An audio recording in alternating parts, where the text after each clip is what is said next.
Assalamualaikum warahmatullahi wabarakatuh. Pada video ini akan dibahas mengenai materi geometri transformasi. Apa itu geometri transformasi? Geometri transformasi adalah perubahan posisi atau perpindahan dari suatu posisi awal yaitu x, y ke posisi lain yaitu x aksen, y aksen. Kemudian kita akan mengenal tentang jenis-jenis transformasi geometri. Yang pertama ada translasi, kedua ada refleksi, ketiga ada rotasi, dan keempat dilatasi. Yang pertama, kita akan membahas tentang translasi, di mana translasi merupakan transformasi yang memindahkan titik-titik dengan jarak dan arah tertentu. Nah, sekarang kita akan melihat bagaimana sih translasi itu. Nah, dalam translasi kita mengenal yang dinamakan dengan vektor translasi, di mana vektor tersebut mempunyai arah. Nah, vektor translasi itu berfungsi untuk mentranslasikan atau menggeser titik-titik pada bangun yang kita punya. Pada video pembahasan materi ini, di sini kita punya bangun segitiga ABC dan vektor translasi E aksen. Kita akan mencoba mentranslasikan bangun segitiga A, B, C sejauh vektor translasi E aksen. Coba perhatikan segitiga ABC yang akan kita translasikan terhadap vektor translasi E aksen. Hasilnya adalah kita klik objeknya, kemudian kita translasikan terhadap vektor translasi E aksen. Hasilnya adalah segitiga yang di sebelahnya. Jadi bangun segitiga ABC ini ditranslasikan terhadap vektor E aksen, hasilnya adalah segitiga A aksen, B aksen, C aksen. Kemudian vektornya ini kita bisa rubah. Misalnya akan kita rubah sejauh sekian misalnya. Atau nah ini waktu belum ditranslasikan, kemudian ditranslasikan sejauh vektor ini, atau bisa juga sejauh ini, atau bisa juga sejauh di sini. Coba kalian perhatikan antara segitiga ABC dengan segitiga hasil translasi, yaitu segitiga A aksen, B aksen, C aksen. Menurut kalian, apakah kedua bangun tersebut ukurannya menjadi berubah? Ya, bangun hasil bayangan dari segitiga ABC ukurannya tetap seperti dengan ukuran semula, sehingga translasi tidak mengubah suatu jarak. Pembahasan yang kedua, kita akan membahas mengenai refleksi, di mana refleksi merupakan transformasi yang memindahkan titik-titik menggunakan sifat bayangan oleh suatu cermin. Nah, ini tadi masih yang translasi, selanjutnya kita akan beralih ke refleksi atau pencerminan. Dalam pencerminan ini nanti kita akan mengenal istilah cermin, di mana cermin ini itu berupa sebuah garis.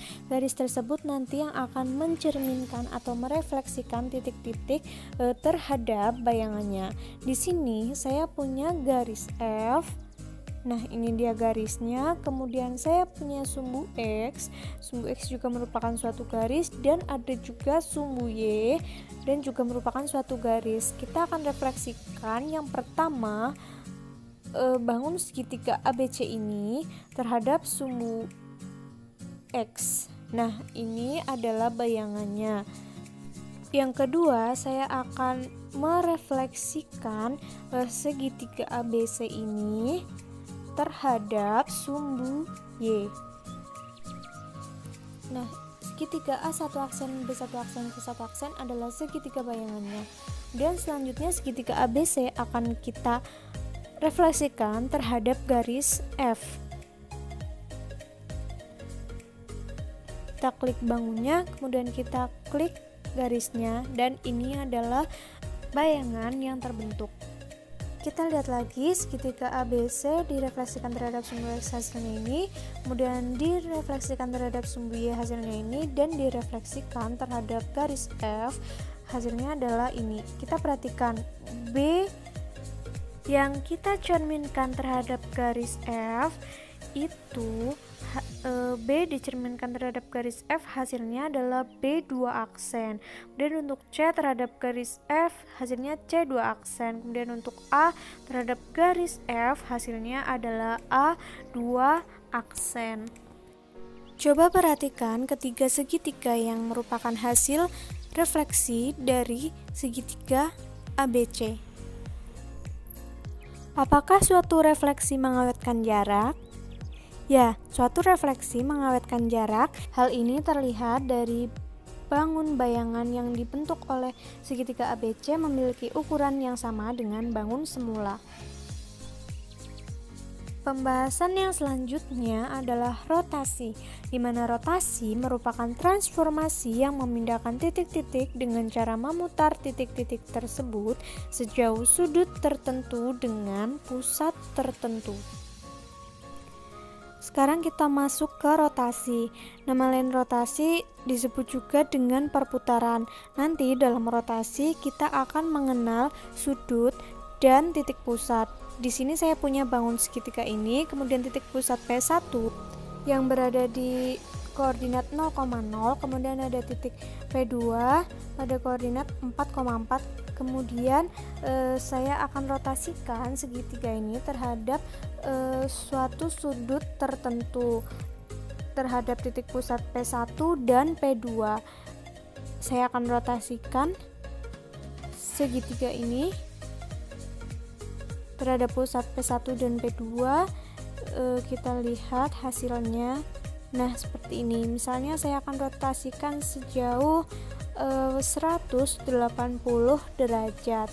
Nah, ini hasilnya. Dua segitiga bayangan yang merupakan hasil rotasi. Untuk segitiga yang pertama ini, kita ganti dulu warnanya menjadi warna hijau. Segitiga yang satunya kita ganti warnanya menjadi warna merah untuk membedakan hasil rotasinya.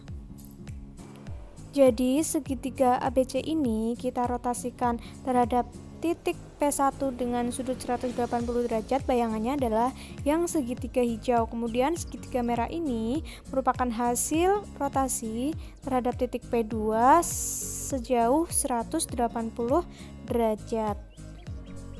Tadi kan rotasi merupakan suatu perputaran. Ayo kita amati video itu. Kita geser-geser sudutnya, kita ganti-ganti sudutnya, dan terlihat bahwa rotasi itu memang benar merupakan suatu perputaran. Coba amati ketiga bangun segitiga yang ada dalam video ini. Apakah rotasi itu mengubah jarak? Jawabannya adalah tidak. Hal ini terlihat bahwa bangun-bangun bayangannya memiliki ukuran yang sama dengan ukuran bangun yang semula. Selanjutnya, untuk pembahasan yang terakhir adalah dilatasi. Dilatasi merupakan transformasi yang merubah ukuran suatu bangun sebagai hasil dari perkalian dengan faktor skalar tertentu. Akan tetapi, dilatasi tidak mengubah bentuk bangun yang bersangkutan.